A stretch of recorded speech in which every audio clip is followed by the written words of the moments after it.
अकेले जो डर का माहौल बना है, जिम्मेदारी कौन लेगा सर? देखिए, आम जनता को डरने की जरूरत नहीं है, डरने की जरूरत मुजरिमों को है। बात को टालिए मत सर, आपको जवाब देना होगा। पुलिस कोई जवाब नहीं दे पा रही है, वो बिल्कुल नाकाम हो चुकी है। ये जो हुआ है ये सिस्टम का फेलियर है, हम सबका फेलियर है।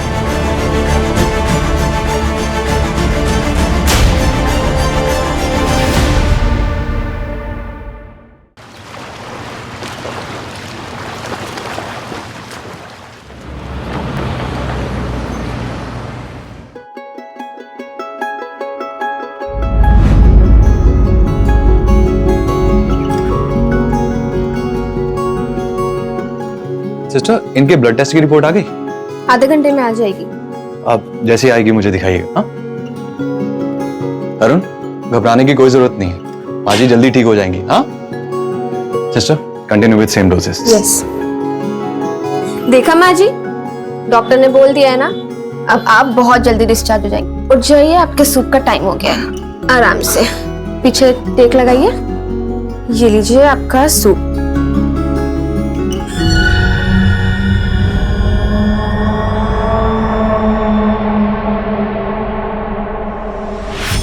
एक्सक्यूज मी,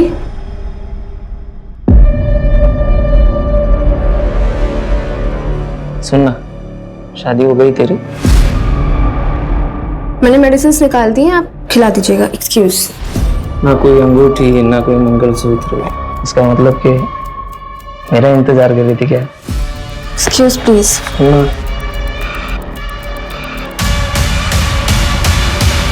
देखना, माँ हॉस्पिटल में एडमिट है और बेटे को आशिकी सूझ रही है। दिल तो किया ना, 2 थप्पड़ लगा दूँ उसको। खैर तू वो सब छोड़, कुछ बताएंगे अपने उनके बारे में?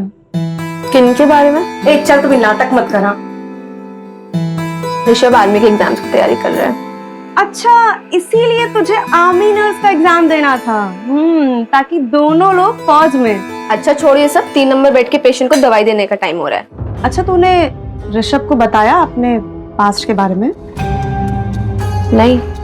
बताने वाली है? पता नहीं।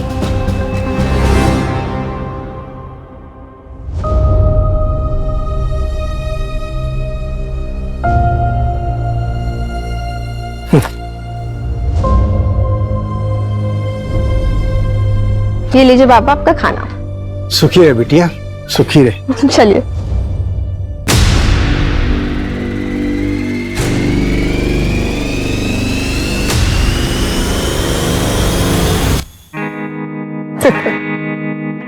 तुम्हारे पापा ने दहेज मांगा है। मैंने पहले ही कहा था कि अगर दहेज की बात होगी तो मैं शादी नहीं करूंगी। अरे नहीं नहीं, ऐसा कुछ भी नहीं है। मैंने पापा को सब कुछ समझा लिया है। मुझे दहेज वगैरह कुछ नहीं चाहिए, मुझे सिर्फ तुम चाहिए हो।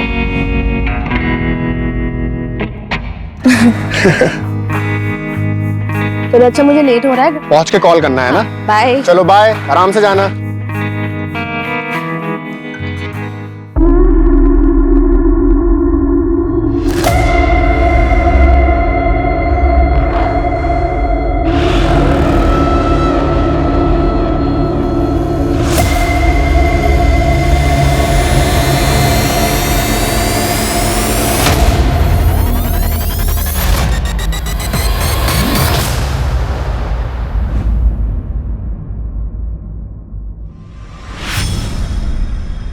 अरे मैंने बहुत, क्या हुआ? हुआ कुछ नहीं, पर हो सकता है, वो भी बहुत बुरा। आप ऐसे क्यों बोल रहे हैं, क्या बात है? देख मला, अपने बाबा धर्म को समझा, ज्यादा देड़ शाना बनने की कोशिश ना करे वो। और हाँ, अपने काम से काम रखने बोल। जितना अपने काम से काम रखेगा ना, उतना मुसीबत से दूर रहेगा वो। वरना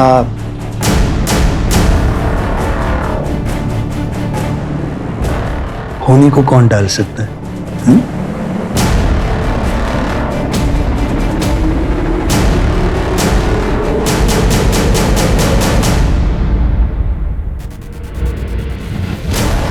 या बोला काय देऊ? या इकडे या। ए भाऊ, भाऊ इकडे या। अरे मेरे पास ताजी मछली है, बघा कोलंबी एकदम सस्ते ताजी में देगा। ए भाऊ, भाऊ सस्ते में देगा इधर। ए धरम, काय येडा झाला का? इथे काय लाडू विकतोय का आम्ही? कसा दिला कोलंबीचा वाटा? 300 रुपये वाटा। भाऊ तुम्ही इकडे या। मी 250 रुपये देतो, या। चल 200 द्या. ए धरम काय करतो तू हा ए चल रे. धंद्याची वाट लगा रहा है हा, धरम तू अच्छा नहीं कर रहा है पहले ही बोलता हूँ ले भाऊ. चला बाबा ये क्या भिंडी की भाजी बनाई है ठीक है. अच्छा बाबा मुझे आज ना थोड़ा लेट होगा आने में. ए ज्यादा लेट मत करना. हाँ? ठीक है चलती हूँ. हाँ सुन सुन सुन सुन रुक. ये पैसे ले और किराने वाले को दे देना. बाबा मैंने दे दिए उसके पैसे. उस दिन सैलरी मिली थी ना तब दे दिए थे. अरे वाह. चल बाय. Bye bye. अरे वाह माला थोड़े टाइम पहले तो एकदम बच्ची लग रही थी हाँ अब अचानक बड़ी हो गई हो वो भी बहुत कड़क और ताजा. ए धरम तेरे मच्छी के माफिक एकदम कड़क हाँ तेरी तो भूषण. रुक. तू क्या समझता है? अरे डरता कौन है रे तेरे से? क्या बोला तू मेरी बेटी को? अरे तू हट. आजा. हाँ बता मेरे को. हाँ बता. अरे बता दो. अरे नहीं नहीं तू क्या करेगा? क्या करेगा? क्या करेगा? क्या बताएगा तू? अरे क्या समझता तुम? बहुत हो गया तेरा. ए चल हट. देखा मानो लड़की पटाखा लेकिन बाप की अकड़ तो देख. अपना धंधा संभाल. चल. हराम छोड़ूंगा नहीं ए चल मैं तेरे को नहीं छोड़ूंगा. निकल. हट. बड़ा आया आवाज देने.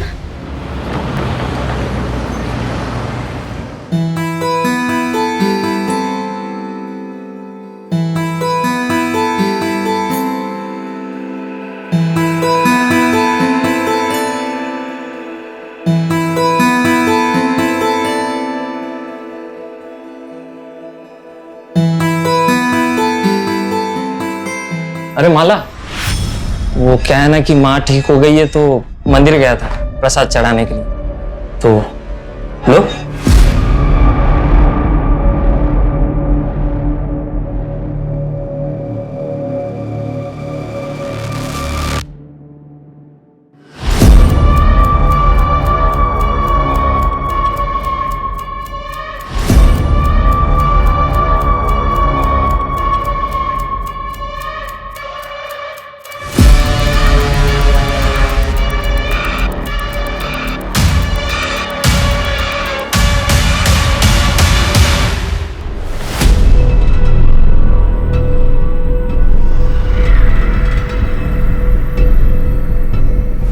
भैया चारकोप. चारकोप जाएंगे. बैठिए अंदर बैठिए.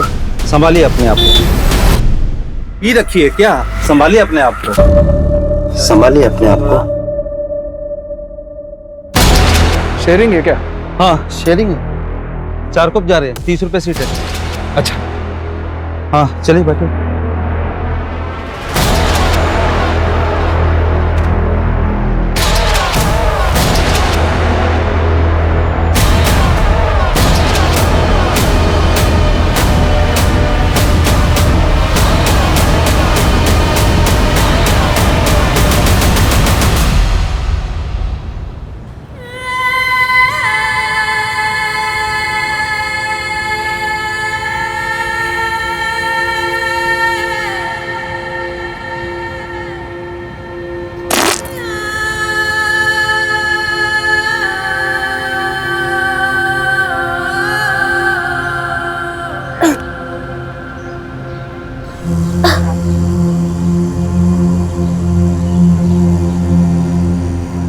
बाबा ये कौन सी जगह है? खारोड़ी.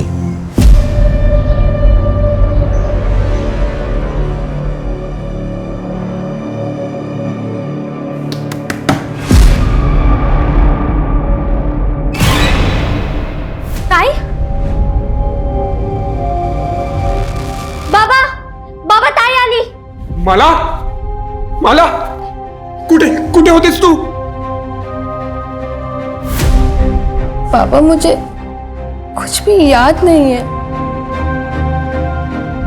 मैंने ऑटो लिया था उसके बाद मुझे कुछ भी याद ही नहीं है कि मैं थी कहाँ कर पूरी रात. रात भर ताई तुम 3 दिन से नहीं आई है. तेरा मोबाइल भी बंद था 3 दिन से। माला, ये तेरे कपड़ों को क्या हुआ बेटा? ये चोट कैसे लगी?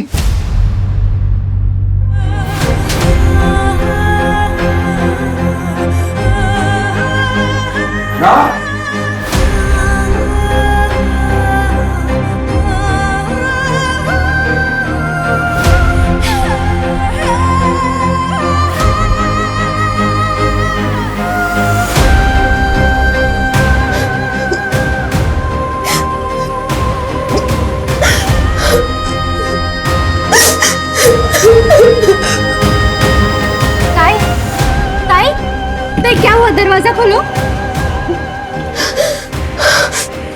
ताई, ये सब क्या हुआ? मुझे लगता है कि मेरा रेप हुआ है। क्या?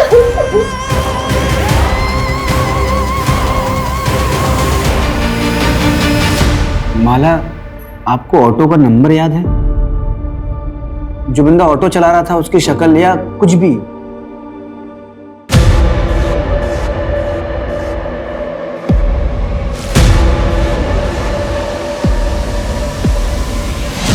ओके, ईगल का स्टिकर था। हाँ, माला, 3 दिनों तक तुम कहाँ थी? तुम्हें कुछ भी याद नहीं है? सर मुझे सिर्फ इतना याद है कि एक आदमी था और इसके सिवा मुझे कुछ भी याद नहीं आ रहा है। आराम, माला। माला, नर्सिंग होम से आप कितने बजे निकली थी?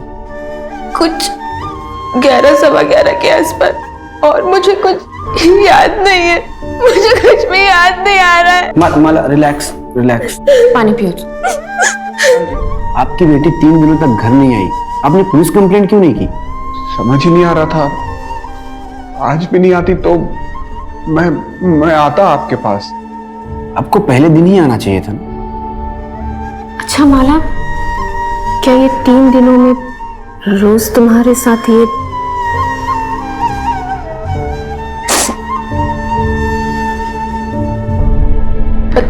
पता नहीं, मुझे तो अब भी यकीन नहीं हो रहा है कि मैं 3 दिन तक बेहोश थी। मुझे अब भी यकीन नहीं हो रहा है इस बात पे। चलो,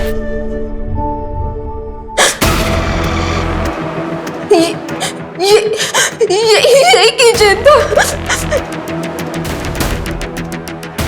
गोल सा फुटबॉल जैसा था, ब्लू कलर का, ऐसे ही था।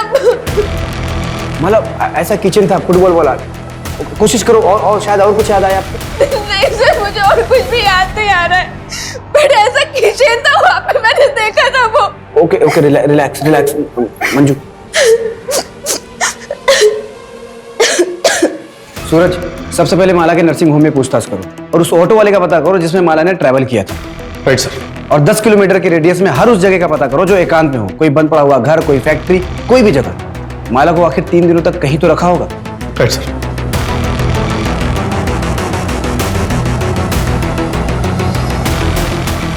ओ भाई, थोड़ा ध्यान से देखो, इस लड़की को कल यहाँ पे किसी ने छोड़ा था? पता नहीं साहब, मैं तो सो के था, जब मैं उठा तो यहाँ बैठी थी साहब। उस दिन मुझे जरा जल्दी जाना था, इसलिए मैंने माला को बोला मुझे कवर करने। हम लोग एक दूसरे के लिए ऐसा करते रहते हैं। नेक्स्ट डे वो आई ही नहीं। मैंने माला का फोन भी ट्राई किया पर उसका नंबर बंद था। हाँ, उसका फोन खो गया है। अच्छा ललिता, माला ने तुम्हें कभी किसी के बारे में कुछ बताया? कोई लड़का है उसकी जिंदगी में? हाँ मैडम, उसके रिश्ते की बात चल रही है। ऋषभ नाम है लड़के का। मैम, एक पेशेंट का बेटा है, वो भी माला को बहुत दिन से स्टॉक कर रहा था। मैं रजिस्टर में से चेक करके उसका नाम बताती हूँ।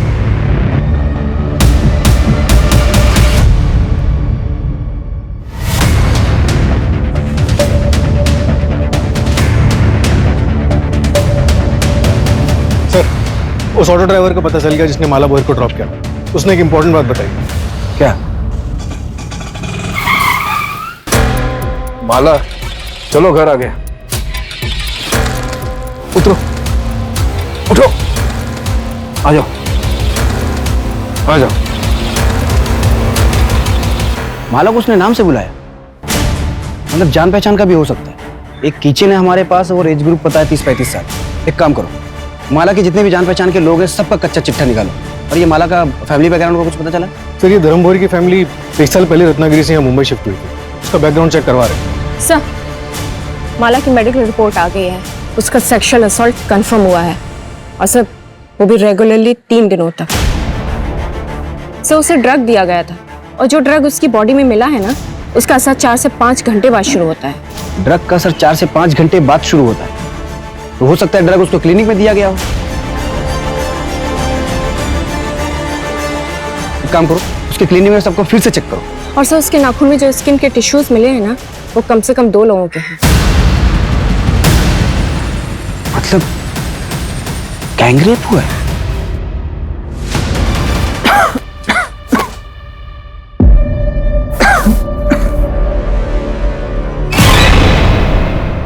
मैडम 20 मार्च में घरीच होतो, आई का डिस्चार्ज हुआ था उस दिन। माँ जी 20 मार्च की रात ये तरुण कहाँ पर था?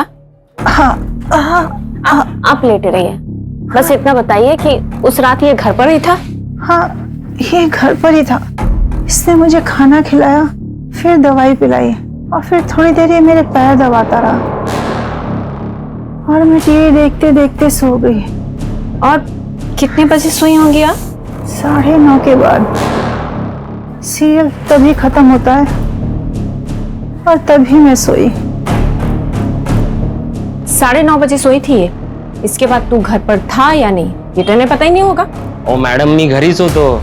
अगर पता चला ना कि तू झूठ बोल रहा है तो फिर देख तेरा क्या हाल करते हैं। सर, एक इंफॉर्मेशन और मिली है। जब धर्म रत्नागिरी से मुंबई आया था ना, तो उसके पास बिल्कुल भी पैसे नहीं थे। तब उसके चचेरे भाई सुधीर भोई ने उसकी फाइनेंशियली मदद की थी। यहाँ तक कि सर उसने धर्म को घर खरीदने के लिए 12 लाख रुपए उधार पर दिए थे। लेकिन सर अभी पिछले कुछ दिनों से वो अपने पैसे बार बार मांग रहा है। देख धर्म, तेरी बेटी के साथ जो भी हुआ उसे लेकर लोग तरह तरह की बातें बना रहे हैं। अब ये रिश्ता नहीं हो सकता।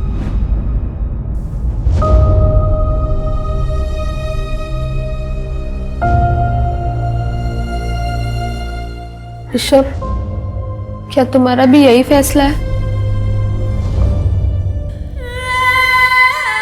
भाऊ भाऊ बघ ना काय तरी हम लोग कहीं के नहीं रह जाएंगे। देख धर्म, तेरी इज्जत बचाने के लिए मैं अपने बेटे की शादी तेरी बेटी से कर सकता हूं, लेकिन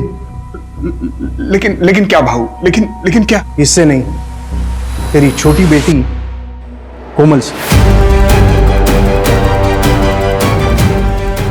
सोच कर जवाब देना। चल बेटा। भाऊ आई का ना भाऊ। ये लोग कौन थे? उनके बेटे से माला की शादी होने वाली थी, रिश्ता तोड़ने आए थे।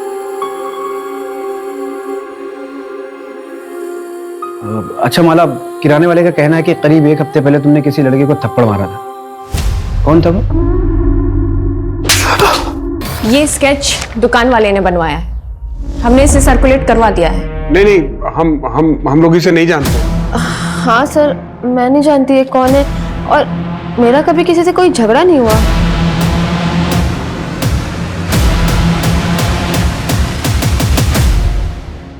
अच्छा, जिस रिक्शे में तुमने ट्रैवल किया था उसके ड्राइवर से हमारी बात हुई।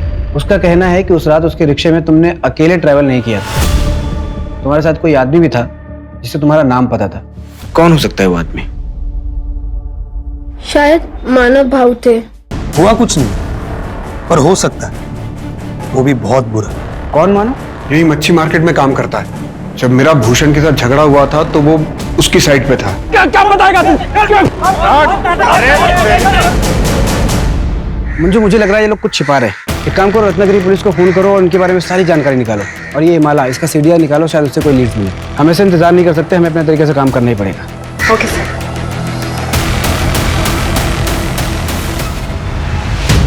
भूषण कुठे आहे? ए भूषण मानव कोण आहे रे? हाँ बोला साहब, काय देऊ? इकडे इधर क्या साहब काय झालं? हम सब आते हैं। क्या हुआ? सब झगड़ा क्यों हो रहा है? मारो मत, बताते सब बताते सब। वो धर्म ना ये भूषण का ग्राहक तोड़ रहा था, इसलिए वो थोड़ी सी अनबन हुई थी, बस और कुछ नहीं साहब। माला कहाँ है? वो तेरे साथ शेयरिंग ऑटो में गई थी। नहीं साहब, अरे ऐसा क्यों करेंगे? बाइक पूरे आमची। तो फिर 20 तारीख को रात को तुम लोग कहाँ थे? 20 तारीख को 20 हाँ सब वो मैं और मेरे दोस्त बार में गए थे पीने के लिए। ये भूषण भी तो था वहाँ। कौन से बार में? मात्रे बार साहब, यही है। सच बोल रहा है ना? हाँ शपथ। वो स्केच वाला बंदा एक लॉज में छुपा बैठा, उठाओ उसको और इन दोनों को भी लॉकअप में डालो। पर हमने कुछ नहीं किया साहब, सुनो तो सही। सर मैंने कुछ नहीं किया, मेरे को यहाँ क्यों लेके आए हो? कुछ नहीं किया तो लॉज में छुपा हुआ क्यों था? रत्नागिरी पुलिस का कहना है कि तू और माला कॉलेज में दोस्त थे। सर दोस्त नहीं थे, हम दोनों एक दूसरे से प्यार करते थे। प्यार करते थे? पर क्या मतलब इसका? मैं उसके गोत्र का नहीं था ना, इसलिए हम दोनों भाग गए।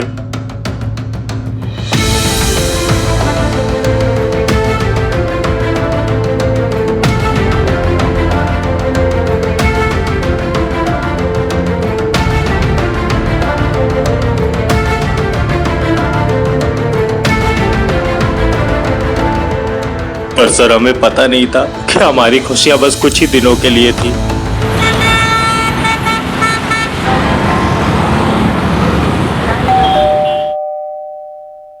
आ रही हूँ।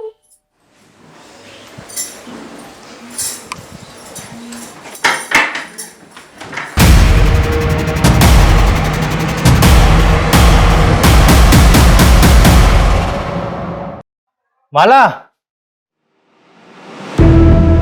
देख, सारा खाने का सामान ले आया।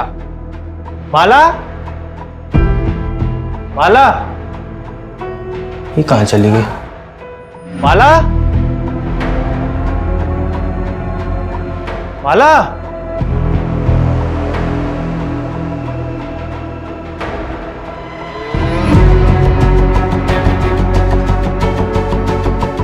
हेलो शंकर भाऊ, माला कहीं दिख नहीं रही है, पता नहीं कहाँ चली गई है।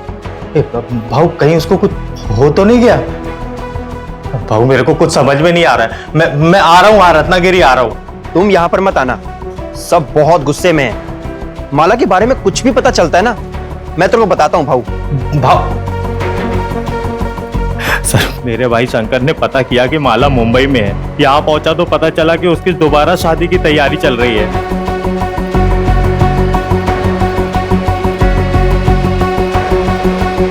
अरे क्या हुआ माला? देखो पुनीत, हमारी शादी रजिस्टर्ड नहीं थी, तो कानूनन हम पति पत्नी नहीं है। और वैसे भी वो कोई शादी नहीं थी, एक गलती थी जिसकी सजा मैं और तुम्हारे घर वाले झेल रहे हैं।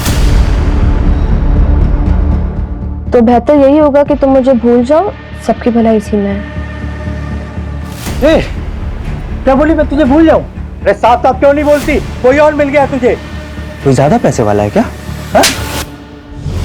तो इसलिए जब तू माला को किसी और के साथ देखा तो बौखला गया, उसका किडनैप किया, उसका रेप किया। एक बार नहीं, लगातार 3 दिनों तक बार बार तू उसका रेप करता रहा। मैं माला का रेप कर ही नहीं सकता सर, सब बकवास है। गुस्से में आदमी कुछ भी कर सकता है सर, चाहे गुस्से में हो चाहे प्यार में हो, मैं माला का रेप नहीं कर सकता। क्योंकि मैं क्योंकि क्या?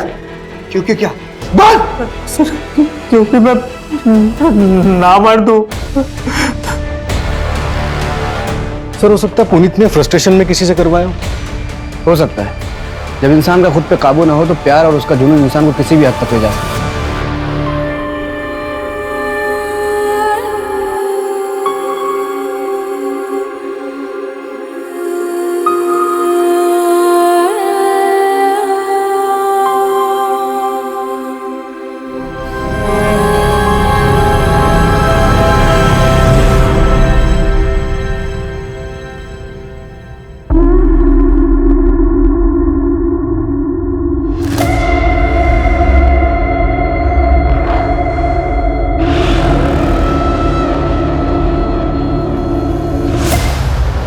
हाँ बेटा, तू कहाँ पे है? बाबा यहाँ पे कोई ऑटो रिक्शा नहीं मिल रहा है और काफी सन्नाटा भी है, तो आप मुझे लेने आ सकते हैं?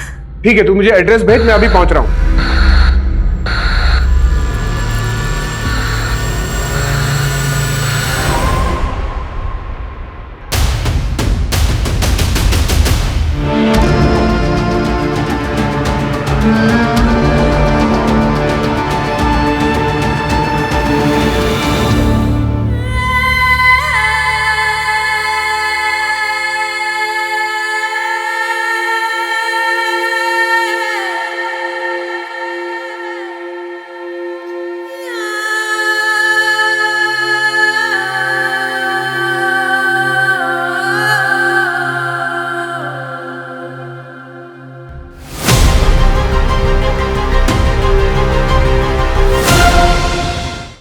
Was very brutal sir. Initial checkup से पता चला है कि माला पर फिर से सेक्सुअल असॉल्ट हुआ है। बहुत मारा पीटा गया है सर। ये भी गैंगरेप है? ये तो डिटेल रिपोर्ट आने पर ही प्रॉपर पता चलेगा, लेकिन माला बहुत ट्रॉमेटाइज्ड है, बात तक करने की हालत में नहीं। बट आई थिंक सर एक से ज्यादा लोग होंगे। डॉक्टर मेरी बात हो गई है। सरकारी अस्पताल की डॉक्टर सुधा विक्टिम की डिटेल मेडिकल इन्वेस्टिगेशन करेगी, तो प्लीज आप लोग टच में रहिए।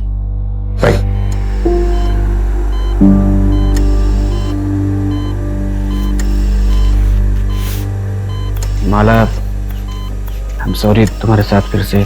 सर ये मेहनत थे। माला, तुमने किसी की शक्ल देखी? तुम किसी को पहचान सकती हो? उन्होंने मुझे बहुत मारा था। मुझे एक लेटर दिया था उन्होंने, उस पर लिखा था तेरा घमंड दोबारा तोड़ा है। मुझे लग रहा है कि वापस से मेरे साथ यही होगा। सर बचा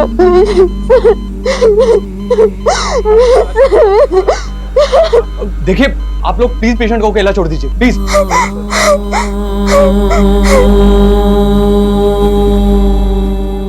अगर आप लोगों ने अपना काम ठीक से समय पे किया होता ना, तो मेरी बेटी के साथ दोबारा ऐसा नहीं होता।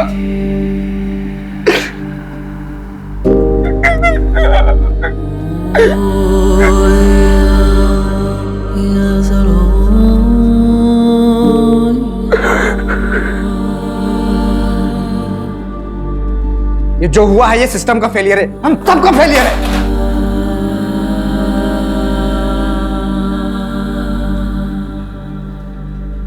हमारे होते हुए विक्टिम पे दूसरा अटैक, सेम होना, ये हमारा फेलियर है। सूरज, खबरी नेटवर्क एक्टिवेट करो, धर्म के पूरे परिवार का प्रोटेक्शन प्रोवाइड करो। सर धर्म के चचेरे भाई सुधीर से भी बात करो, हो सकता है इनके अतीत में ऐसा कुछ हो जो हमसे छूट रहा हो। ठीक है। अच्छा, आपने अपने भाई धर्म को कुछ पैसे उधार दिए थे क्या? अब घर वाले ही एक दूसरे के काम आते हैं सर। मुझे पैसों की कुछ जरूरत थी तो पिछले कुछ दिनों में मैंने 2-1 बारी उनसे पैसे मांगे भी थे। पूर्णिमा मुझे आवाज दे देती ना।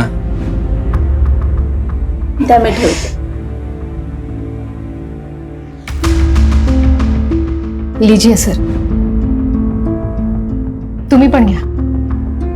लेकिन माला के साथ ये हादसा होने के बाद मैंने कुछ नहीं कहा। मुझे पैसों की चिंता नहीं है सर, बस आप उन दरिंदों को पकड़ेंगे ना तो इतनी गोलियां मारी है कि। ये आपके सगे भाई हैं? जी सर। और आपके पति? वो नहीं रहे।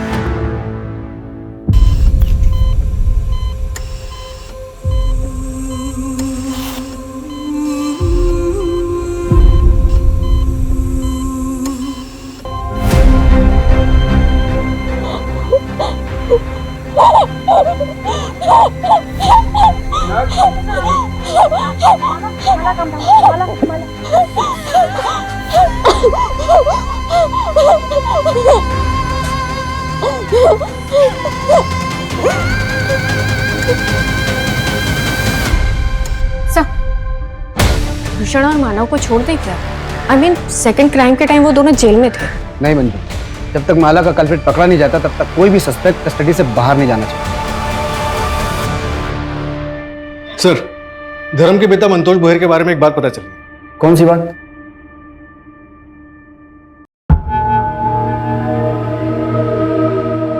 गरिमा, तेरे जलवे का तो जवाब नहीं, तुझ में बिजली है। करंट जास्त लागलं का? तेरे करंट से तो जान भी जा सकती है। अरे गरिमा,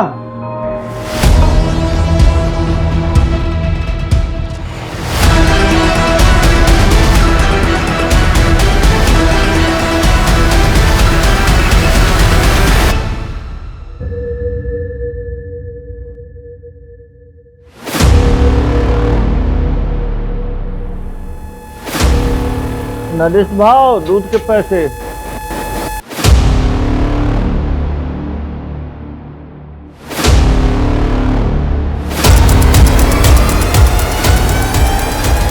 ये वही नरेश है ना जिसके बेटे का रिश्ता आया था माला के लिए? हाँ सर, नरेश की माँ और धर्म के पिता का अफेयर चल रहा है। मतलब ये पुरानी दुश्मनी का भी मामला हो सकता है। ये नरेश और ऋषभ, इन दोनों की डिटेल्स अच्छे से चेक करवाओ और फर्स्ट क्राइम में जो स्किन टिश्यूज मिले थे उसका डीएनए से मैच करवाओ। Right sir. हाँ मंजू। ओके सर, कल माला को डिस्चार्ज कर रहे हैं। उसको पुलिस प्रोटेक्शन दो। Right sir.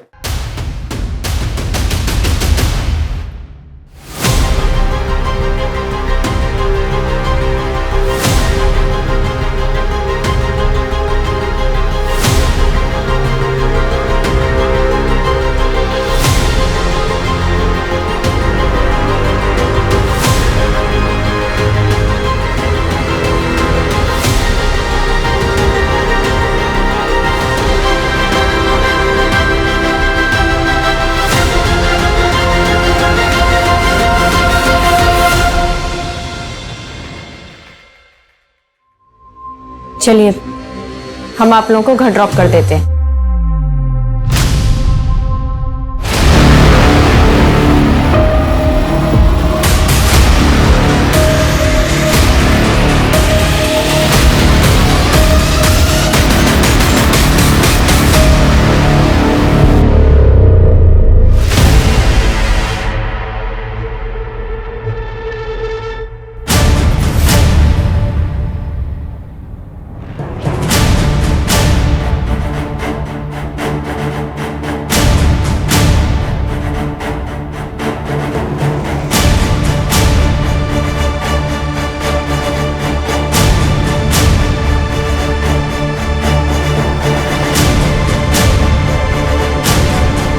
अपनी बेटी पे तरस खाओ, क्योंकि हमें कोई तरस नहीं आएगा। पुलिस कंप्लेंट वापस लो, वरना इस बार का दर्द माला झेल नहीं पाएगी। जल्द ही अकल ठिकाने नहीं आई तो तेरी छोटी बेटी का भी वही हाल करेंगे जो माला का किया। सर, कहीं पूरी फैमिली को कुछ कर तो नहीं दिया?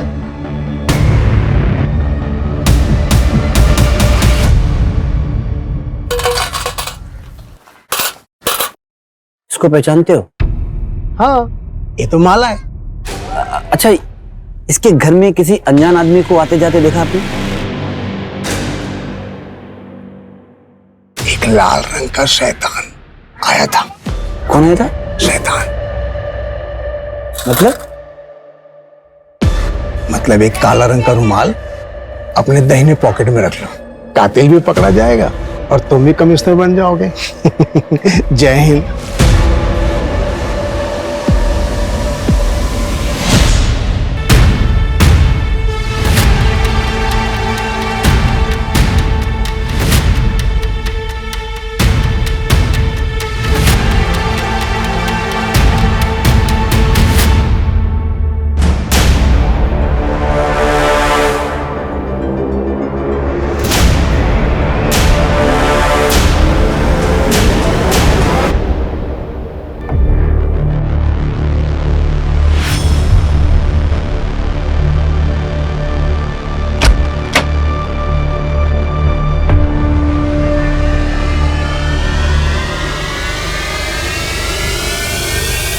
माला, इसमें तुम्हारी दवा है और सेब भी है, याद से खा लेना।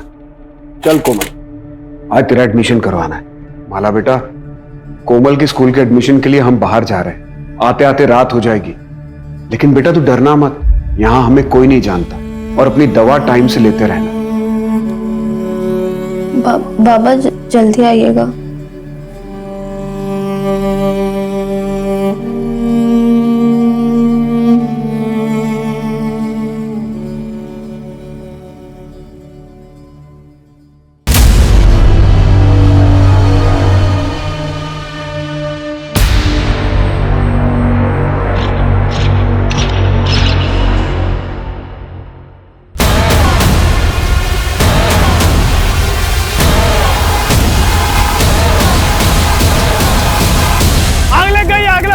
कोई पानी ला रहे, पानी पानी पानी, आग लग गई, आग लग गई।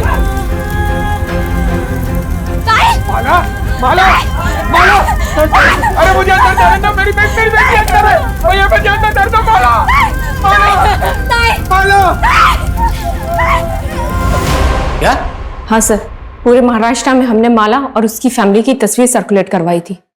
नासिक से खबर आई है, लड़की को जिंदा जला दिया गया है सर।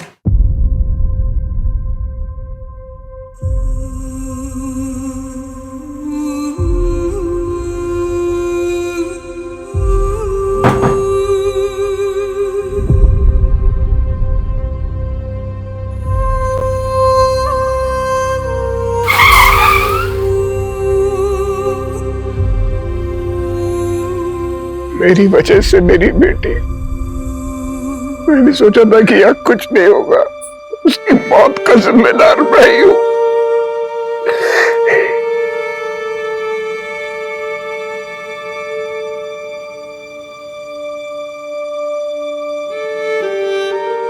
सर, मुझे लग रहा है कि वापस से मेरे साथ यही होगा। ये क्रिमिनल्स नए नहीं हैं, ये वही लोग हैं जो अब तक हमारे हाथ नहीं आए। मुंबई से नासिक आने वाले जितने भी ट्रांसपोर्ट के जरिए सबको अच्छे से चेक करो। ये लोग किसी भी कीमत पे बचने नहीं चाहिए। Right sir.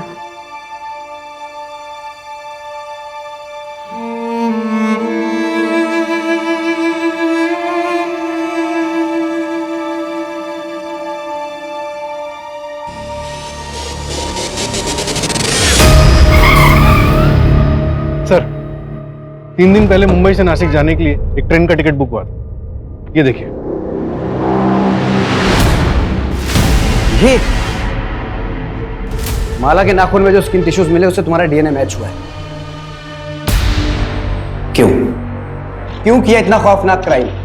पी रखी है क्या? संभालिए अपने आप को। ऑटो शेयरिंग है क्या? हाँ शेयरिंग है, 4 कप जा रहे हैं, 30 रुपए सीट है।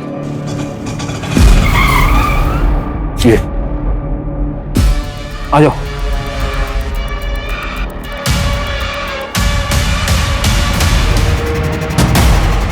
आप जब उन लोगों को पकड़ेंगे ना, खड़े खड़े गोली मार दीजिएगा।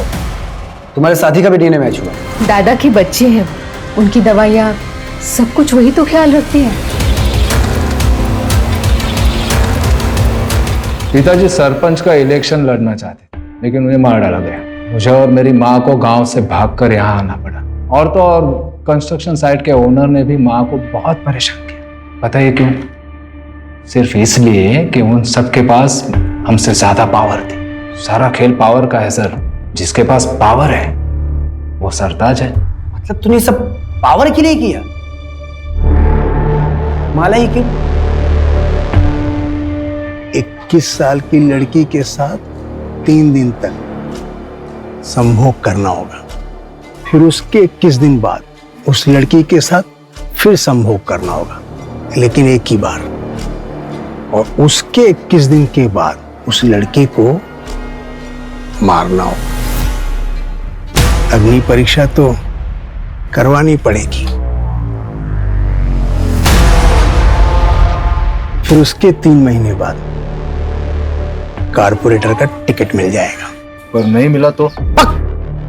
भरोसा नहीं तो मत कर। चाय के कप में चम्मच रख के पिया करो, बेटा होगा, किस्मत बदल जाएगी। फिर मैंने लॉटरी का टिकट खरीदा और आपको पता है 8,000 रुपए और एक टीवी जीती मैं। तब मैं समझ पाई ये बहुत बड़ा ज्ञानी है। इसीलिए हमने सोचा कि करते हैं। फिर क्लिनिक में जाके उसके टिफिन में नशे की दवा मिलाई। और इस अंधविश्वास में आके तुम दोनों ने अपनी ही भतीजी के साथ इतना घिनौना जुर्म किया। कोई और 21 साल की लड़की ढूंढने की बहुत कोशिश की, लेकिन मिली नहीं। वो लेटर भी तुम दोनों ने रखा था ना? हाँ, वो धर्म को यहाँ से डरा कर हटाना चाहते, क्योंकि यहाँ आप लोग सर पर बैठे थे। और अगर आखिरी समाधान नहीं करता तो मैं कॉर्पोरेटर कैसे बनूं? अब जेल में जाके कॉर्पोरेटर बनना, लाइफ टाइम के लिए। तो टेंशन नको क्यों, वो पीला रुमाल है ना,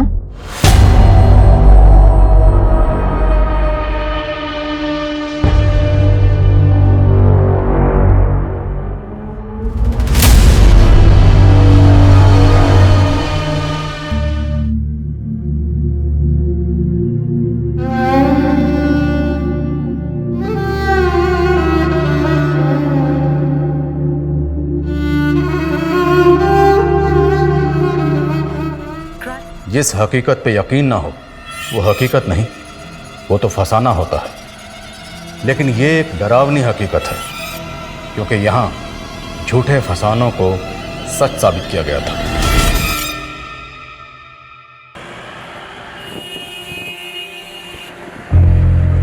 उनकी उम्मीदें तोड़ना बहुत पेनफुल होता है, जो हमें अपनी आखिरी उम्मीद मान लेते हैं। लेकिन कई बार हम टूटी उम्मीदों को जोड़ने के लिए एक फसाना बुन लेते हैं। हमें लगता है कि झूठ के पीछे भलाई छुपी हो तो बोलने में क्या हर्ज है।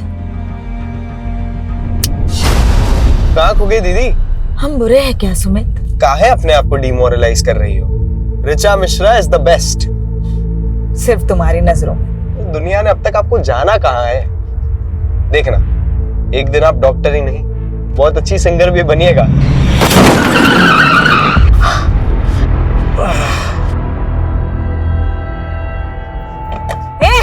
दिखता नहीं है क्या? ओ हीरोइन, लड़की हो ना इसलिए शांत है, वरना तो झापड़ लगाएंगे ना। चल सॉरी बोल और निकल। हम सॉरी बोले? चिल्ला तो ऐसे रही है जैसे किस मांग लिया इससे।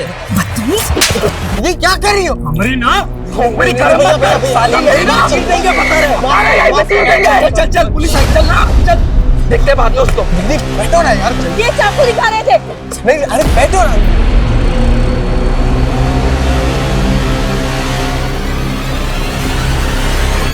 कहाँ उन मवालियों की मुंह लग रही थी? उन्होंने हमसे बदतमीजी की।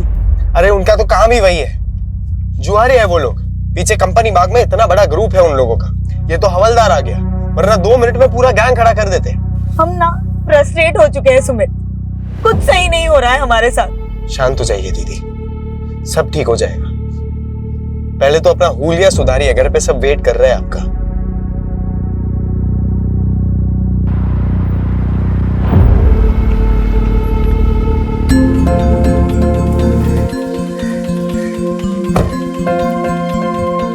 नमस्ते माँ, कैसे हैं आप? हम अच्छे, तुम कैसी हो? हम भी ठीक है। वेलकम होम बेटा, वेलकम। कैसे पापा? हम बहुत अच्छे हैं। ये क्या, आपने फिर से शर्ट के बटन ऊपर नीचे लगा लिए? अरे माँ बाप ही मिलते रहोगे या अपने बुआ को भी मिलने दोगे ऋचा से? नमस्ते बुआ। सिर्फ नमस्ते? चाइना से क्या लाई हो हमारे लिए?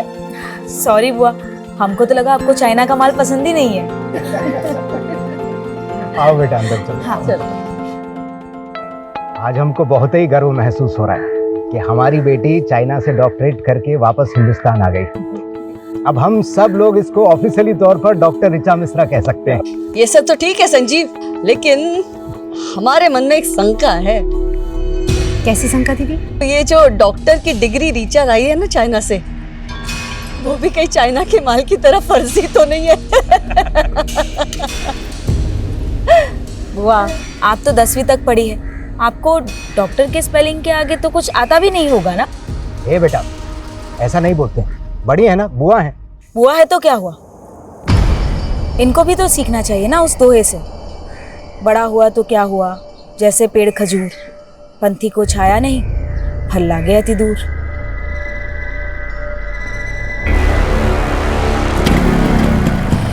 चलो बाय पिंकी, बाय।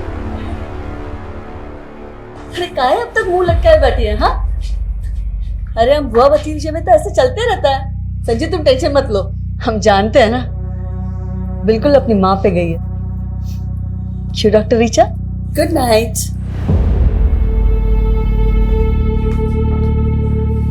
चार साल में पूरा पटना बदल गया, लेकिन ये वैसी की वैसी ही है। अरे छोड़ो, हम तो ध्यान ही नहीं देते हैं, एक कान से सुनते हैं और दूसरे से निकाल देते हैं। सीमा, तुम ऐसा बात करोगे तो बच्चे कैसे इज्जत करेंगे दीदी की? इज्जत पाने के लिए ना कर्म करना पड़ता है, और आपका तो आदत है अपना बहन का गलतियों पे पर्दा ढाकने का। भूलो मत, हम दीदी के ही घर में रहते हैं। तो हम कहे थे गांव से यहाँ लेकर आने के लिए, गांव में था ना अच्छा खासा मकान, लेकिन नहीं, आप 28 साल से यहाँ दीदी की सेवा में लगे हुए हो। तो दीदी को क्या बेसहारा छोड़ दें?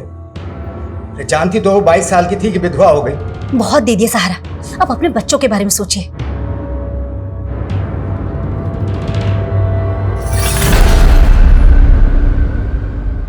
यार वही 28 साल पुरानी कहानी फिर से? ये बुआ जी को तो झेलना ही पड़ेगा, बस जो सोच के आया है ना वो ठीक से हो जाए, बाकी सब तो देख लेंगे।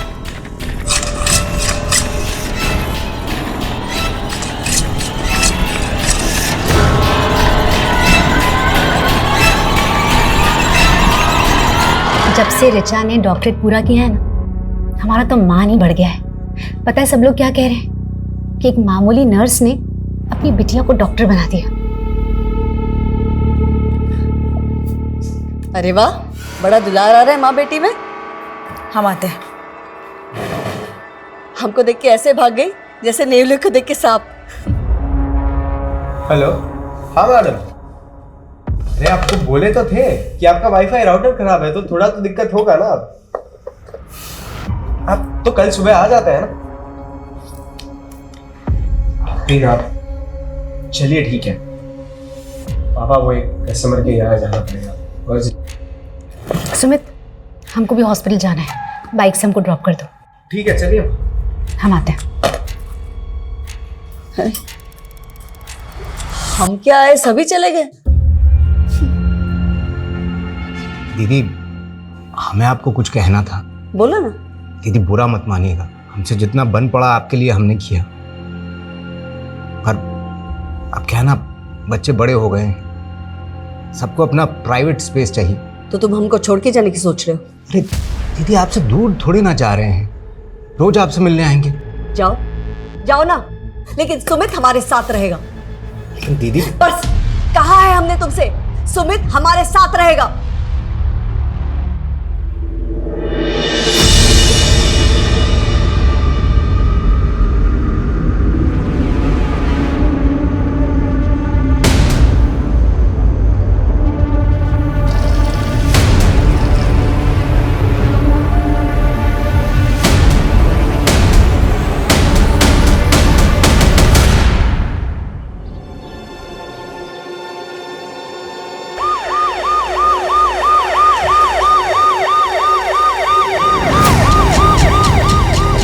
आइए सर।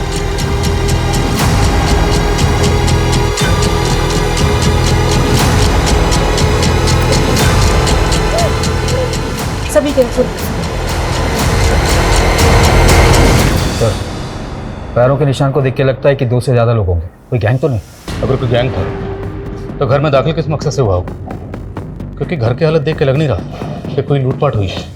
फुटमार्क्स घर के मेन डोर की तरफ जा रहे हैं, तो क्या वो मेन डोर से घर में दाखिल हुए? सर, कुछ समझ में नहीं आ रहा, किसने हमारे भाई के परिवार के साथ ऐसा किया होगा। आप भी यहीं रहती हैं? जी सर, हम वो लास्ट वाले रूम में रहते हैं। हमारे भाई का परिवार बाकी के सारे रूम में रहता है। रात को आप कहाँ थे? सर, अपने रूम में थी, सो गई थी सर। तो इतना कुछ हुआ, आपने कुछ देखा नहीं, कुछ सुना नहीं? सर, आपने घर में चेक किया कोई कीमती सामान, ज्वेलरी या कैश मिसिंग हो? आपने फैमिली को आखिरी बार कब देखा? कल रात को सर, हमारी भाभी नाइट शिफ्ट के लिए जा रही थी हॉस्पिटल में, सुमित उन्हें छोड़ने गया था। लेकिन घर के अंदर तो 3 ही लाशें। आपका भतीजा सुमित कहाँ है? क्या वो नहीं था? हमें तो लगा उन्होंने सुमित को भी। आपने सुबह से सुमित को नहीं देखा? सर, अपनों को मरा हुआ देखा जाता है क्या? हमारी सांसें ही भारी हो गई थी, हम तो बेहोश ही होने वाले थे, तो हमारे माली ने हमें संभाल लिया। आपने बताया कि आपकी भाभी सीमा और सुमित रात को ही निकल गए, तो फिर सीमा हॉस्पिटल से वापस कब आई? हमें नहीं पता। सीमा कौन से हॉस्पिटल में काम करती है? Saint John. आपका भतीजा सुमित करता क्या है, और कल रात को वो कहाँ गया था? सर, वो वाईफाई का काम करता है, लोगों के घर में इंटरनेट कनेक्शन लगाता है। कल भी किसी क्लाइंट का कंप्लेंट कॉल आया था उसे, इसीलिए वो चला गया। फोन लगाइए जरा सुमित को। The number you are trying to call is currently switched off. Please try again later. Switch off आ रहा है।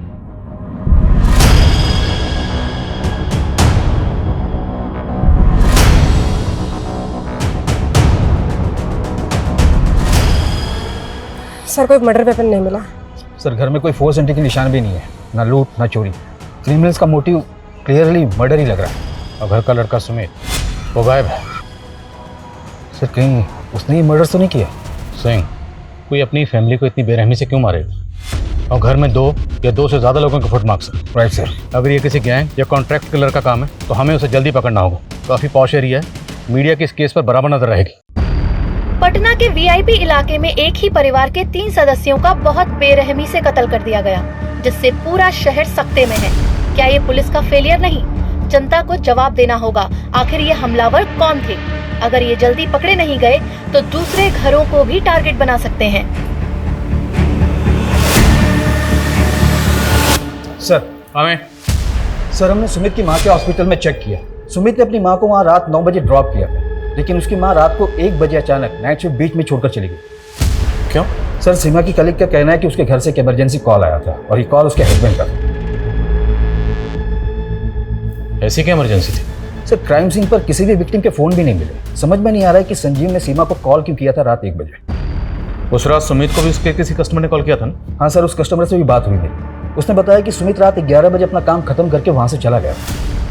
तो क्या उसके बाद सुमित घर वापस आया होगा? सर मैंने सुमित के बारे में इंफॉर्मेशन निकाली तो पता चला मुरारी नगर थाने में 2 साल पहले उस पर अबैटमेंट ऑफ सुसाइड का केस फाइल हुआ। सर 2 साल पहले की बात है। शंकर नाम के एक आदमी का भी इंटरनेट कनेक्शन का बिजनेस था। उसके छोटे भाई संकेत ने सुसाइड किया था। सुमित पर आरोप था कि उसने शंकर के क्लाइंट्स हथियाने शुरू कर दिए थे। इसी वजह से उन्हें बहुत नुकसान हो रहा था और इसीलिए संकेत ने सुसाइड कर लिया। सर केस में कुछ दम नहीं था, इसीलिए सुमित बरी हो गया था।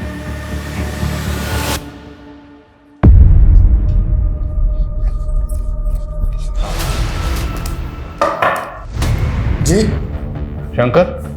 हाँ जी। सुमित मिश्रा के बारे में बात करनी है। उसके बारे में हमसे क्या पूछेंगे? तो मर्डर हुआ उसकी फैमिली का और सुमित गायब है। तेरी खुंदक थी ना उससे? खुंदक का ही नहीं होगी सर। उसकी वजह से हमारे छोटे भाई संकेत ने सुसाइड कर लिया। पर कोर्ट में तो कुछ साबित नहीं होता। कोर्ट ने तो सुमित को छोड़ दिया था और उसके बाद तुमने सुमित को जान से मारने की धमकी दी थी। साले घर में घुस के मारेंगे, जान से मार देंगे। सुमित को नहीं मार पाया तो उसकी फैमिली को खत्म कर दिया और सुमित को गायब कर दिया। क्या सबूत है आपके पास? चल थाने में दिखा दे। लेके आओ जरा से। अरे क्या गुंडई है, क्या बदतमीजी है?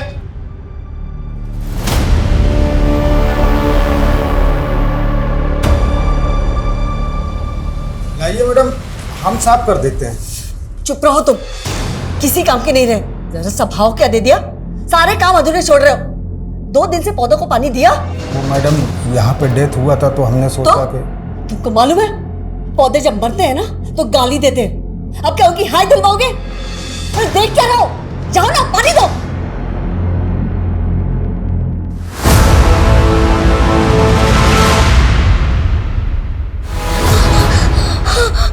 माई माई माई क्या हो गया छोरे? माई वो कोई ना है बटे। माई जल्दी बंद कर, नहीं तो बेहतर कुछ जाएगा। ठहर जा, मैं देखूं।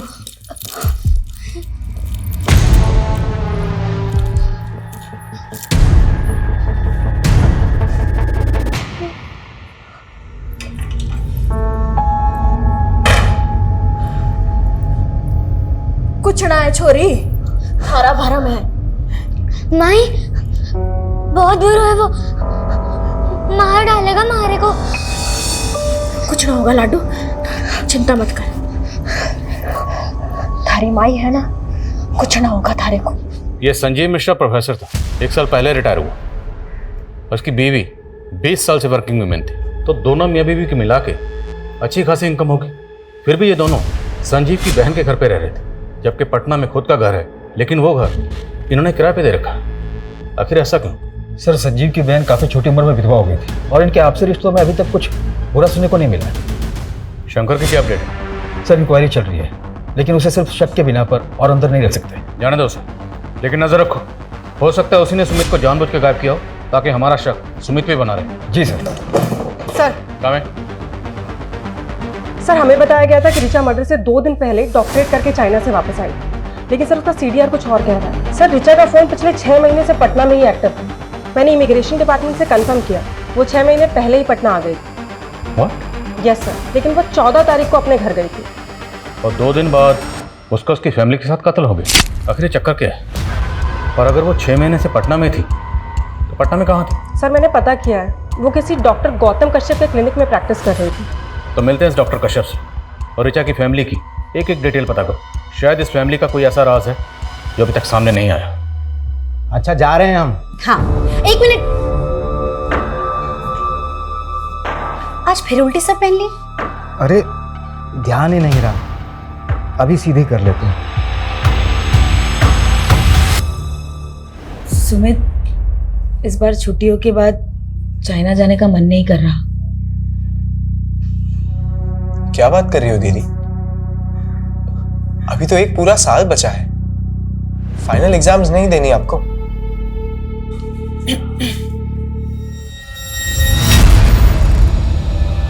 हमको तुम दोनों से जरूरी बात करना है। हाँ माँ बोलो। तुम दोनों इस पे साइन कर दो। हाँ सर, डॉक्टर ऋचा मिश्रा हमारे अंडर में प्रैक्टिस करती थी। आप बताएं सर, क्या जानना चाहते हैं? डॉक्टर ऋचा मिश्रा का मर्डर हुआ। हाँ? कब हुआ सर? 16 तारीख को। उससे 2 दिन पहले 14 तारीख को वो बॉन्डिंग कॉलोनी में अपने घर पर पहुंची। उसके घर पर फंक्शन था। सबको यही लगा कि वो सीधा चाइना से डॉक्टरेट करके उसी दिन पटना पहुंच गई। सर एक मिनट सर, आप कह रहे हैं पटना में घर? सर ऋचा ने तो हमें बताया था कि वो मसूरी की रहने वाली है। इवन 13 तारीख को हमसे कह रही थी कि हमें अपने घर मसूरी जाना है। लेकिन सबको तो यही लग रहा था कि वो चाइना से डॉक्टरेट करके आई है। आपके यहाँ कब से प्रैक्टिस कर रही थी? सर यही कोई 6 मंथ से। उसने हमें भी कहा था कि हम चाइना से डॉक्टरेट पढ़ के आए हैं, और उसे अपॉइंट करने से पहले हमने उसकी डिग्री और डॉक्यूमेंट्स भी चेक किए थे। तो आपके पास उस डिग्री और डॉक्यूमेंट की कॉपी तो होगी? जी सर। डॉक्टर ऋचा मिश्रा की sir degree. Sir even joining के बाद उसने हमसे ये भी कहा था कि पटना में उसके पास रहने के लिए कोई जगह नहीं है, तो हमने यहीं क्लिनिक पे एक शेल्टर प्रोवाइड करवा दिया था। तो मतलब ऋचा ने झूठ बोला? हमें तो टैलेंटेड लगती थी सर। और आजकल तो स्टूडेंट सर यूक्रेन, चाइना और रशिया जैसी कंट्रीज में जाकर मेडिसिन डिग्रीज ले लेकर आ रहे हैं, तो हमें यही लगा था कि वो भी जेन्युइन होगी। तो आपने ऋचा को ना सिर्फ नौकरी पर रखा बल्कि रहने की जगह भी प्रोवाइड करवाई। तो अकेली लड़की देखकर सिर्फ मदद की या फिर मदद से ज़्यादा कोई मेहरबानी की? आप कैसी बातें कर रहे हो? हमारा सिर्फ प्रोफेशनल रिलेशन था और कुछ नहीं था। हमें तो खुद समझ नहीं आ रहा कि उसने हमसे झूठ क्यों बोला।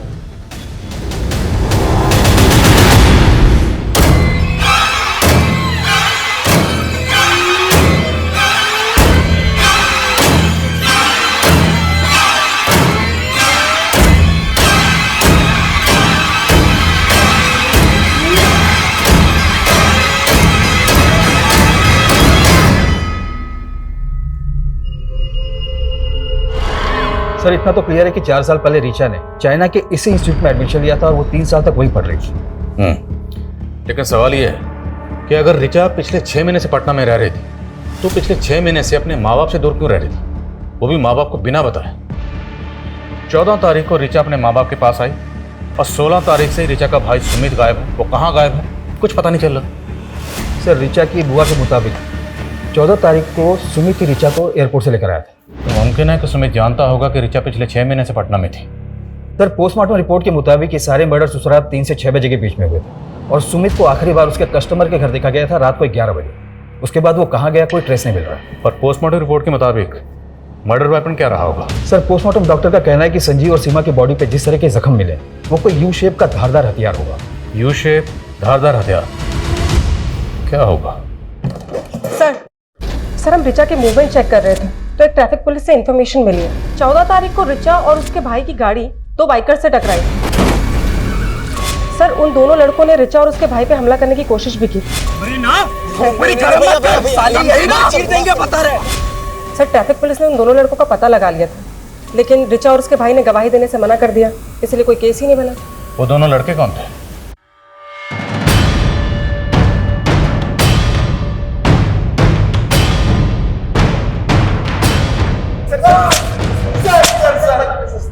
सर हमने किसी का मर्डर नहीं किया सर, हम तो बस वहाँ पे चोरी करने गए थे सर। चोरी करने गए थे? हाँ सर, वो भी उस लड़की के कहने पे। कौन लड़के?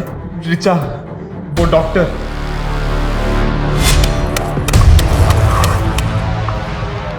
तो वही गाड़ी है ना? हाँ भाई ये तो वही गाड़ी है। तू यहाँ क्या कर रही है? तुमसे दोस्ती करने आए हैं। दोस्ती? हमारा एक काम करोगे? उस काम के लिए हम तुम्हें पैसे भी देंगे। सर उसने बोला था कि 16 तारीख की रात को उसके घर पे जाकर सोने और कैश के साथ साथ उसकी डॉक्टर की डिग्री भी चोरी कर लेना। लेकिन सर हम जब वहां पहुंचे तो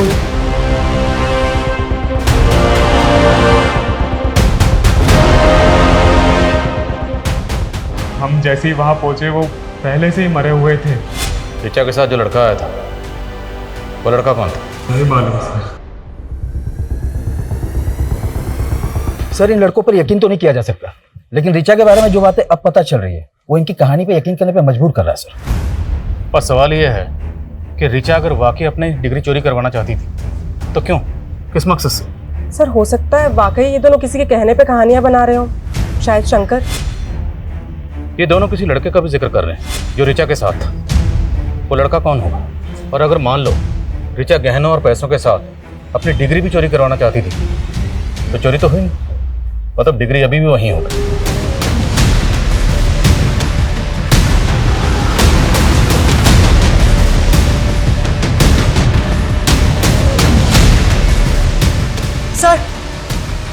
सर ये देखिए,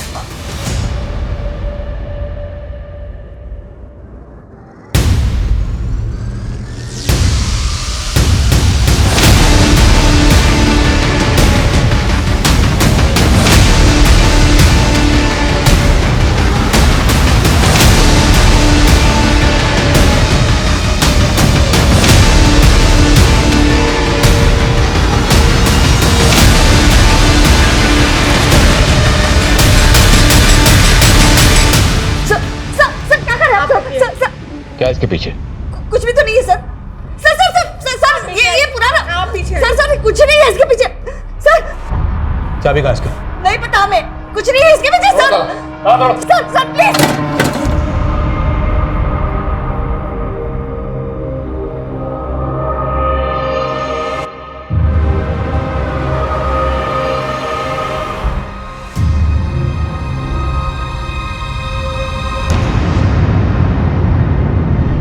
नहीं पता सर वो कंकाल उस कमरे में कैसे आया। सच बोल रहे हैं आप? कैसे नहीं जानते? जिस घर में 3-3 मर्डर हुए हैं उसी में कंकाल मिला, और वो भी उस कमरे में जो पीछे से जाकर बिल्कुल तुम्हारे कमरे से जुड़ता है। उस कमरे का जो दरवाजा है अलमारी लगा के उसे छुपाया क्यों गया? सर वो कमरा जो है ना 20-25 साल से ऐसे ही है, वास्तु दोष है उस कमरे में। 20-25 साल? और 20-25 साल पहले ही तुम्हारे पति की मौत हुई थी, कहीं वो कंकाल तुम्हारे पति का तो नहीं? क्या बोल रहे हैं सर? हमारे पति जो है ना दमे से मरे थे और हमने उनका ठीक तरह से अंतिम संस्कार किए थे। तो अब ठीक से बताओ उस कंकाल की कहानी क्या है, किसका है और उसे वहां कौन लाया? हमें तो लगता है ना ये सब जो है ना रीचा ने किया है, मेडिकल किट किया है ना, उसी ने रखा होगा वो कंकाल उधर। वो सिर्फ 2 दिन पहले घर आई थी। सर वो थी तो पटना में ना, आप ही बोले थे। सर हम कह रहे हैं आपको ये सब उसी का करा धरा है, उसी ने पूरे परिवार को व्यस्त कर दिया। परिवार? सुमित को लेकर पॉजिटिव थे ना, और शायद ये बात तुम्हारे भाई और भाभी को पसंद नहीं थी, इसलिए भाई भाभी भतीजी सब मर गए, और शायद सुमित जिंदा, और शायद सुमित को तुमने कहीं गायब किया। कब से इल्जाम लगाए जा रहे हैं आप? छोटी उम्र में हमारे पति मर गए, विधवा हो गए, इसका मतलब कातिल नहीं है हम। अब और कुछ भी टॉर्चर करेंगे ना, बहुत तकलीफ हो रही है हमें। सोनल हॉस्पिटल लेकर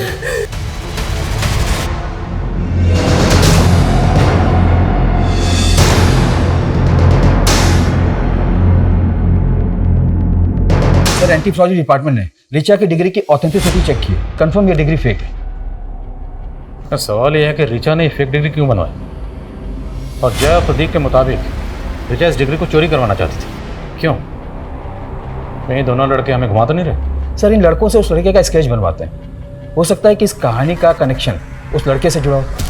ताज्जुब की बात यह है कि ऋचा जैसी साधारण लड़की ने एक इंटरनेशनल यूनिवर्सिटी की सिर्फ फेक डिग्री नहीं बनवाई, बल्कि इस डिग्री की बुनियाद पर वो डॉक्टर कश्यप के यहाँ प्रैक्टिस भी कर रही थी। जाहिर सी बात है ऋचा ने ये डिग्री किसी फेक डिग्री बनाने वाले गिरोह से बनवाई। तो सर आपको ये लग रहा है कि ये सारे मर्डर्स फेक डिग्री की वजह से हुए? इस गिरोह को ढूंढना हमारी रिस्पॉन्सिबिलिटी, क्योंकि इस गिरोह ने सिर्फ एक फेक डिग्री तो नहीं बनाई होगी, और भी डिग्रीज बनाई होगी, और उन डिग्रीज को लेके बाकी लड़के लड़कियां अलग अलग जगह पे डॉक्टर बन के प्रैक्टिस कर रहे होंगे। ये लोगों की जान के साथ बहुत बड़ा खेल हो रहा है। हम इस एंगल में काम करते हैं। समय सर जिस अलमारी में हमें डिग्री मिली थी उसमें ये एफिडेविट मिला है सर, और नीचे सुमित और ऋचा का साइन भी है सर। तुम दोनों इस पे साइन कर दो। इस एफिडेविट के मुताबिक सुमित और ऋचा कभी बच्चा पैदा नहीं करे। एक तरफ अंजलि अपने भतीजे सुमित को ही अपनी प्रॉपर्टी का वारिस समझती थी और दूसरी तरफ दोनों भाई बहन से ऐसा एफिडेविट साइन करवाया गया। आखिर इस फैमिली के पास इतनी क्या दौलत थी जिसके नॉमिनी ये दोनों भाई बहन थे? ये मिश्रा फैमिली क्या थी कुछ समझ में नहीं आ रहा। माँ, अभी तक तो हमारी मैरिड लाइफ शुरू भी नहीं हुई है और अभी से आप हमें बच्चे पैदा करने के लिए ना बोल रही हो। हम पागल नहीं हैं, लेकिन तुम्हारे पापा का जनरेशन में ना दिमागी प्रॉब्लम है। तुम्हें पता है तुम्हारे चाचा जी एबनॉर्मल थे, सुसाइड किए थे। तुम्हारे दादाजी बुढ़ापे में तुम्हारे पापा जी जैसे हो गए थे। और हम अपने हॉस्पिटल में सीनियर डॉक्टर से इसके बारे में बात की। उन्होंने बताया कि जेनेटिक डिजीज है, तो तुम लोग को अपना परिवार बनाने से पहले पता होना चाहिए कहाँ प्रिकॉशन लेना है और कहाँ नहीं।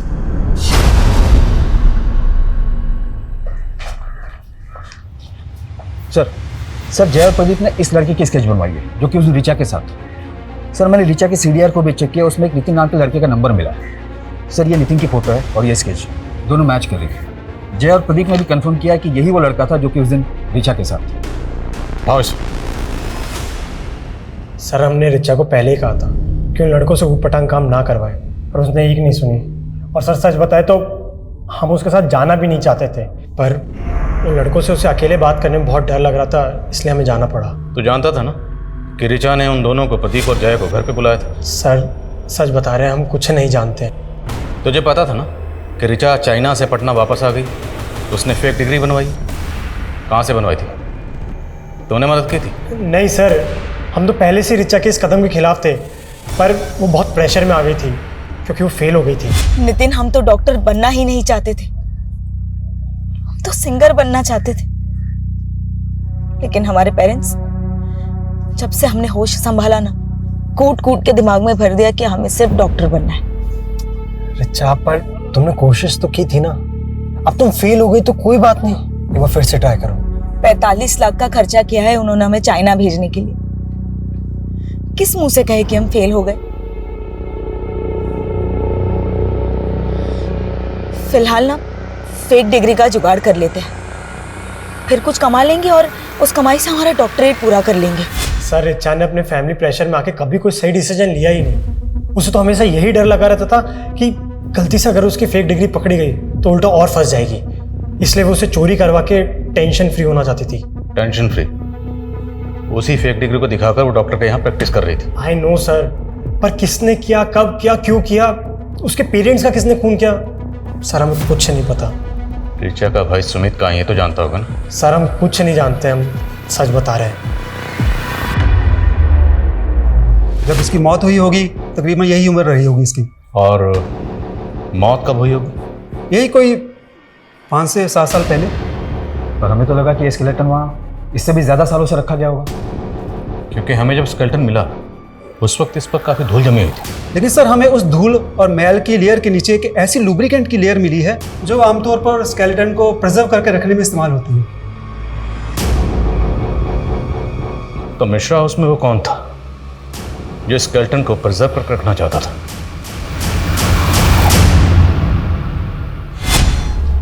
रिपोर्ट यहाँ रख रहे हैं।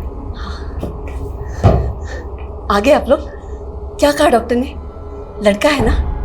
दीदी, सीमा चेक करवाने से मना कर दिए। लड़का होगा या लड़की है तो पैदा होने के बाद ही पता चलेगा। लेकिन हम बोले ना तुमसे, हमको अपना बेटा चाहिए। गर्भ हमारा है और हक आप जता रही हैं। हम विधवा नहीं होते ना तो तुमसे तुम्हारा बच्चा कभी नहीं मांगते। तो कर लीजिए ना दूसरा शादी, किसने रोका है? नहीं कर सकते ना, बात है। सर भले ही स्केलेटन को प्रिजर्व करके रखा जा रहा था, लेकिन किसी आम आदमी के लिए स्केलेटन का इंतजाम करना इतना आसान काम नहीं है।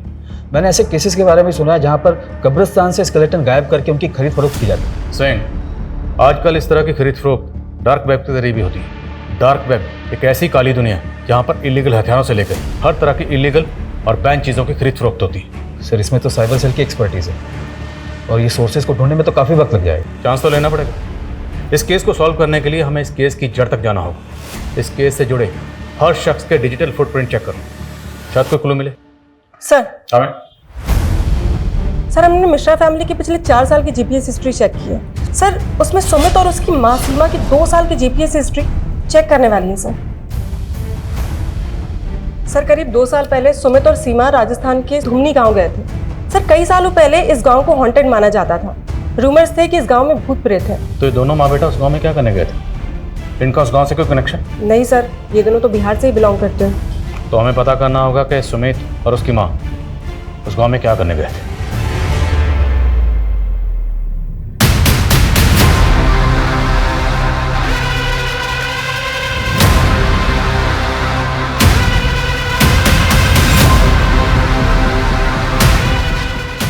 सर ये सरपंच की माँ है। सीमा और सुमित को इन्होंने आइडेंटिफाई किया। प्रणाम माता जी। सब मारे को अच्छे से याद है। वो छोरा और उसकी माँ यहाँ मारे को मिलने आए थे। माँ जी, गोमांती और लोमानी कहाँ रहते हैं बता पाएंगी तो? अच्छे। धन्यवाद। गोमंती और लामनी? हाँ साहब, वही गोमंती और लामनी जिनका भूत 50 साल से फिर रहे हैं। बड़ी अच्छी बेटा थी बेचारी माँ बेटी वैद्य जो कह लो, लेकिन गांव वालों को लगता था कि गोमंती काला जादू करती थी और फिर गांव में कुछ लोगों ने उनको मार दिया और उनकी आत्मा भटक गई। सर 50 साल पुरानी माँ बेटी की मर्डर की कहानी जो कि काला जादू करते थे। भला सुमित और उसकी माँ इस कहानी को इतने डिटेल में जानने के लिए इंटरेस्टेड क्यों होंगे? अगर देखा जाए तो इंटरनेट पे इस घटना के बारे में पूरी जानकारी होगी, फिर भी सुमित और उसकी माँ इस घटना के बारे में जानने के लिए पर्सनली इस गाँव में आए, और वो भी इतने ब्रूटल तरीके से। सर इस क्राइम का ना ही कोई मोटिव समझ में आ रहा है और ना ही ये कि ये किया किसने। आई थिंक वो शायद इसलिए क्योंकि अभी तक हम इस केस को रेगुलर तरीके से इन्वेस्टिगेट करते आ रहे हैं। क्यों ना हम इस केस को देखने का नजरिया बदलेंगे तो तहकीकात बदलेगी और तब शायद कोई क्लू हाथ लगे।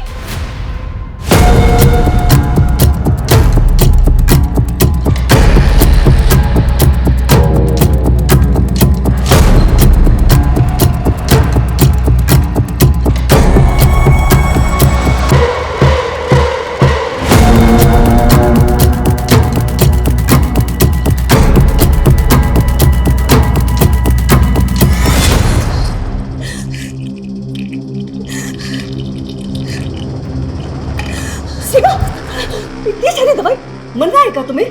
हमें इस घर में ब्याहना ही नहीं चाहिए था। आप सब लोगों ने हमसे ये बात छुपाई कि संजीव जी को दिमाग का दौरा पड़ता है और आप लोग की जनरेशन में सबको यही बीमारी था।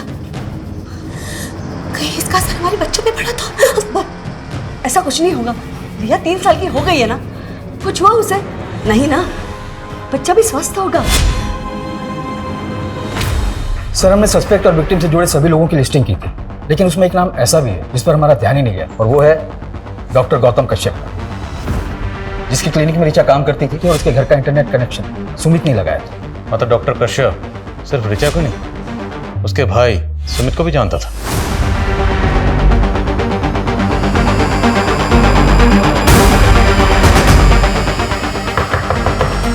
डॉक्टर कश्यप,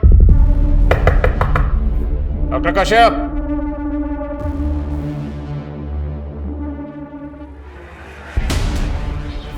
दरवाजा तोड़ो।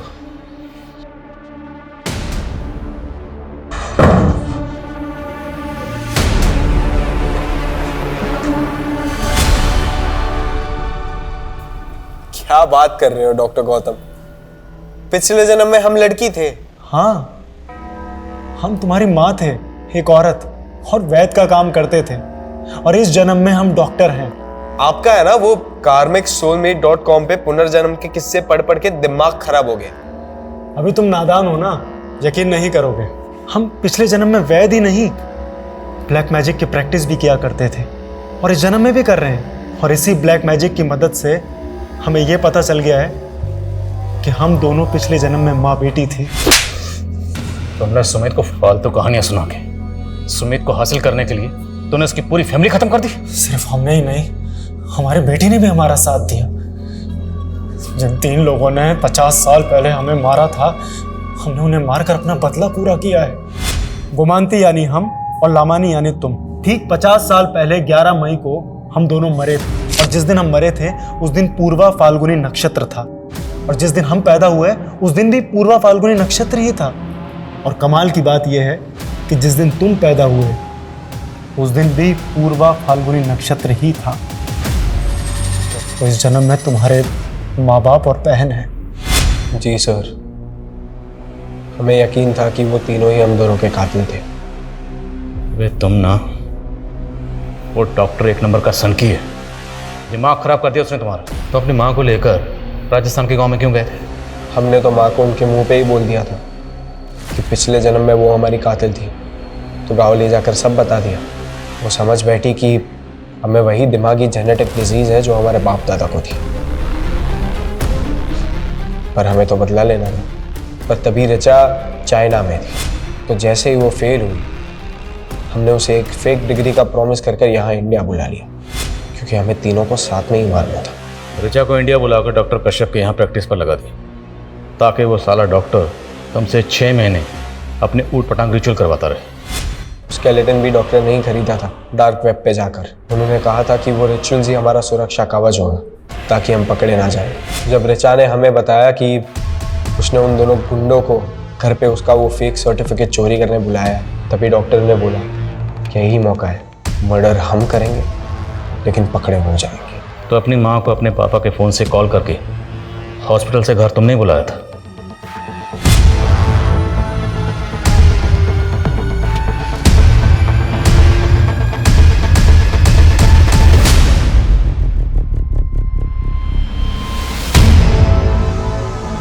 मार सोच क्या रहा है? हमारे कातिल हैं ये। मार के बाद सुमित अपनी याददाश्त भूलने लगा। अगर कहीं भाग जाता तो, इसलिए हमने उसे कैद कर लिया। हम उसे बार बार याद दिलाते हैं कि हम उसकी माँ हैं और वो हमारी बेटी। सनकी, तूने अपने पागलपन के चक्कर में एक पूरी फैमिली को खत्म कर दिया। एक बच्चे को ऊट पटांग पास सुनाकर उसका पूरा फ्यूचर बर्बाद कर दिया तूने।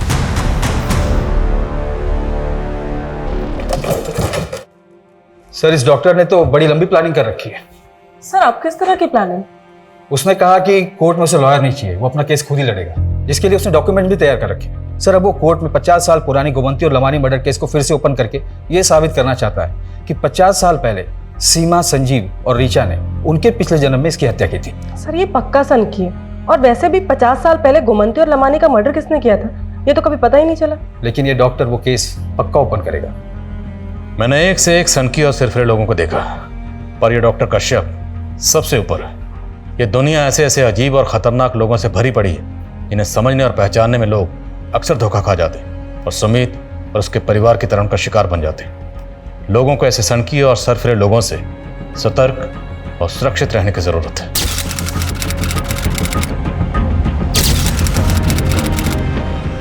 क्राइम पेट्रोल्स के और भी दिलचस्प कहानी देखने के लिए हमारे चैनल को सब्सक्राइब करें और बेल आइकॉन दबाना न भूलें।